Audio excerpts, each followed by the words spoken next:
Diqqat! Pensiya haqida xushxabar hozirgina erta tongdan e'lon qilindi. Barcha fuqarolar kech bo'lmasdan xabardor bo'ling. Assalomu alaykum hurmatli tomoshabinlar. Tezkor yangiliklardan birinchilardan bo'lib xabardor bo'lishni istasangiz, video rolik ostida like tugmachasini bosib, kanalimizga obuna bo'lishni unutmang. Like bosgan insonni Xudoyim doim qo'llasin.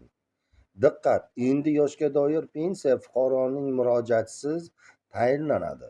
Fuqaroning yoshga doir pensiyaga bo'lgan huquqi belgilangan axborot tizimlaridan olingan ma'lumotlarga asosan aniqlanadi. Agar fuqaro bir aktiv shaklda tayinlangan pensiya miqdoridan norozi bo'lsa yoki mehnat faoliyatini davom ettirish va keyinchalik yoshga doir pensiyaga chiqish istagini bildirsa, u pensiyani rad etish huquqiga ega bo'ladi, deyiladi xabarda.